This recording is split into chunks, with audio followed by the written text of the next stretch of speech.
boa noite. Meu nome é Adalto, representando a nossa Casa do Coração, o Centro Espírita Fraternal Teresa d'Ávila, com a nossa participação num pequeno encontro semanal, o encontro do Evangelho de Jesus, que acontece aos domingos às 18 horas. Hoje, comentando o Evangelho segundo o Espiritismo, capítulo 5, intitulado Bem-aventurados os aflitos, cujo subtítulo é o suicídio e a loucura, item 14. Mas para iniciar, vamos à nossa prece, rogando aos benfeitores espirituais da Casa de Teresa d'Ávila, Rafael Ubirajara, e a todos os nossos benfeitores espirituais, que, em teu nome, Jesus, e acima de tudo, em nome de Deus, é que nós contamos com a inspiração, com a intuição, através desses amigos espirituais que morejam em teu nome. E assim sendo, rogamos a devida permissão para o início dos nossos propósitos, dando graças a Deus. Que assim seja. Bem, meus irmãos, Kardec, no item 14, ele vai nos dizer que a calma e a resignação adquiridas na forma de considerar a vida terrestre e na fé do futuro dão ao espírito uma serenidade que é a melhor defesa contra a loucura e o suicídio.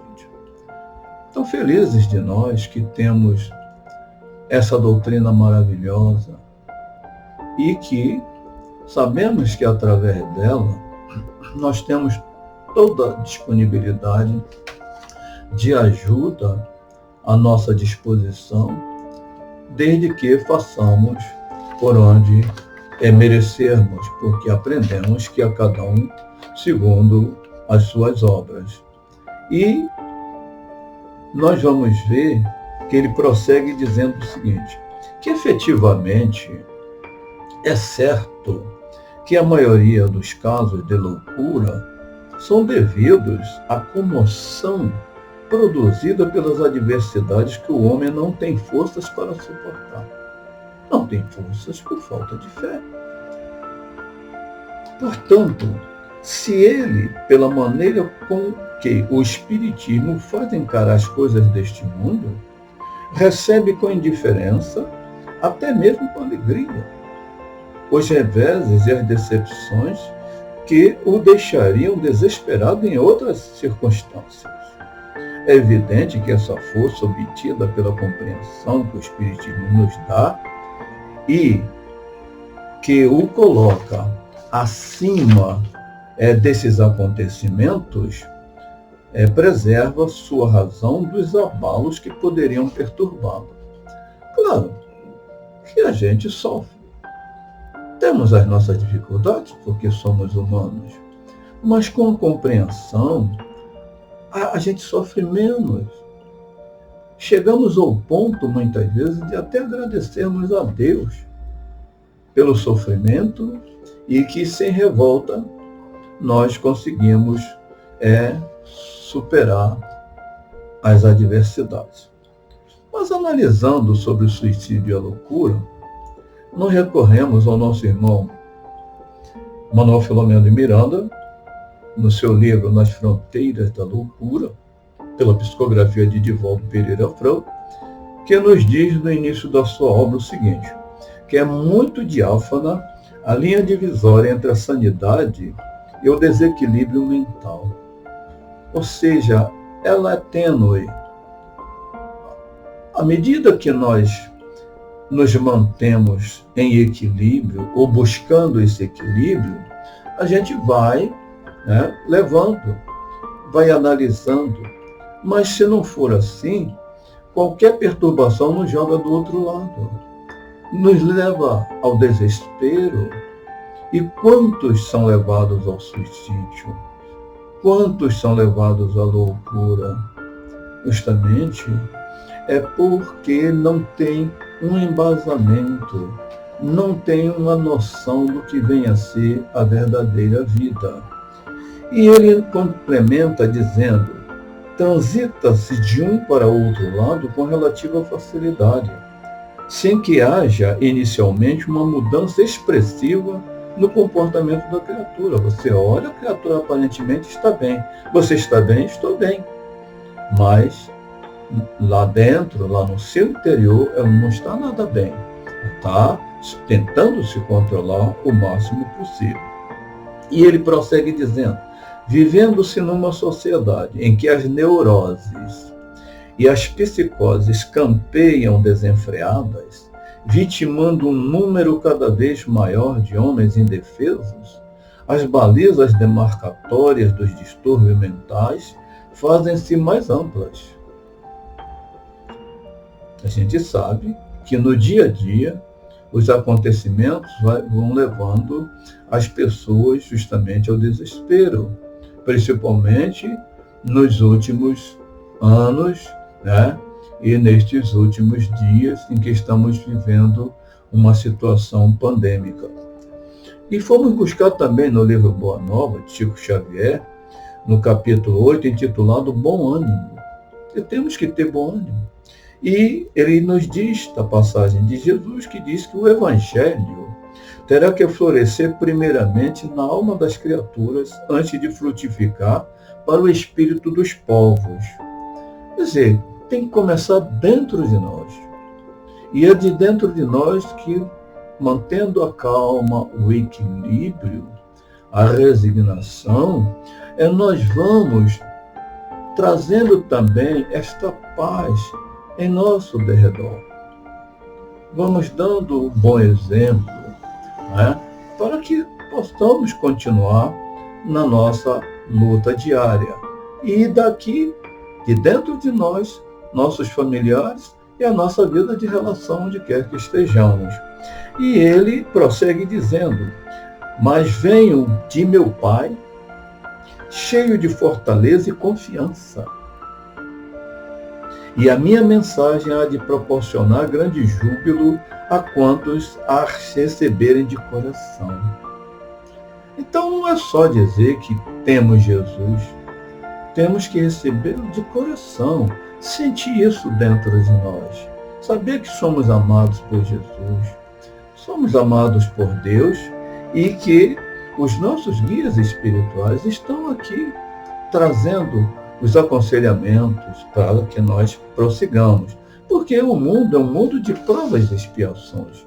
É um mundo que exige de nós toda a vigilância necessária para que não caiamos em tentação. Sofremos muito por causa do egoísmo, porque pensamos muito em nós, mas esquecemos do outro. É tudo para nós. O máximo que nós estendemos é para a nossa família, um pouco mais para os nossos amigos. Os demais, não. Mas a gente vê que muitas vezes há necessidade, como disse Jesus, necessidade do escândalo. E quando vem os escândalos, aí vem a solidariedade, né? A gente vê que pessoas que deixam desabrochar de dentro de si esse sentimento fraternal. E Emmanuel nos diz que para crescer espiritualmente, temos que lutar, temos que trabalhar. Mas ele diz, tem que perder água, ou pela lágrima da dor, ou pelo sol do trabalho. Se não quer trabalhar, quer se manter na ociosidade, vamos ter a lágrima da dor. Por isso sabemos, por falta de entendimento, por falta de despertamento, quantas famílias estão aí passando essas dificuldades. Mas essas dificuldades, elas são necessárias para o despertamento. Porque nós cansamos de fechar as portas, as janelas para Jesus. E é hora de reabrir. Deixe esse grande sol iluminar nossas almas. Tá? Com fé, com esperança, nós vamos tornar o mundo cada vez melhor, porque somos responsáveis pelo progresso do nosso planeta. Mas Jesus, misericordioso, veio até nós de uma forma sacrificial e disse: eu sou o caminho, a verdade e a vida. Ninguém irá ao Pai senão por mim. Então, ele nos mostrou o caminho e temos que caminhar. E ele prosseguiu dizendo: vinde a mim todos vós que estáis cansados e aflitos, e eu vos aliviarei, porque o meu jugo é suave e o meu fardo é leve. Ora, o jugo suave é aquela almofadazinha no nosso ombro, não é? E o fardo é aquela rodinha ao pé da cruz, onde nós vamos levando justamente a nossa cruz. Cada um tem que carregar a sua cruz. Jesus nos conhece todos na intimidade da nossa alma, mesmo porque ele foi cruelmente crucificado por nós. Então precisamos sair da teoria para a prática, conhecê-lo na prática, para senti-lo cada vez mais. Por isso devemos utilizar um instrumento da prece. Então nós tendo como base a vontade, tendo como alavanca a nossa fé, para alavancar nossa prece em direção a Deus, recebemos como resposta a calma, a resignação, a serenidade. E nós vamos ver Jesus com a samaritana no poço de Jacó, né? Dizendo para ela que se ela bebesse daquela água que ele desse a ela, jamais ela teria sede. E ela diz: que venha ser esta água viva. E ele diz, nós vamos ver no livro Boa Nova, capítulo 17, não é? Nós vamos ler, a água viva é aquela que sacia toda sede, que vem do amor infinito de Deus, não é? E santifica todas as criaturas. E aí o grande exemplo disso nos foi dado pela nossa querida patronesse Teresa d'Ávila no livro da vida, capítulo 16, nos parágrafos 1 a 3. E Teresa nos fala da água que é descendenta para a eternidade. E ela diz assim: é a água da graça que cega a garganta da alma. Eu não sei outros termos para o dizer ou declarar. Nem sabe então a alma o que fazer, porque nem sabe se há de falar, calar, rir ou chorar. É um glorioso desatino, uma celestial loucura, onde se aprende a verdadeira sabedoria e a deleitosíssima maneira de a alma se regozijar. É assim que me deu o Senhor em abundância essa oração, e ela nós conhecemos como a rainha da oração. Nos ensinou que através dessa força ferrenha, desse querer, dessa vontade, ela venceu. E não foi pouco sofrimento. E ela diz, que eu digo uma frase muito boa, que ela diz assim: Deus nos dá muito mais do que o que merecemos. Gostamos muito dessa frase. Pensemos nisso. Vamos então à nossa prece de agradecimento, dizendo: Jesus, muito obrigado. Abençoa toda a humanidade. Abençoa a casa de Teresa d'Ávila. E Teresa d'Ávila, Rafael, Birajara possam sustentar aquelas almas que aquela casa são confiadas.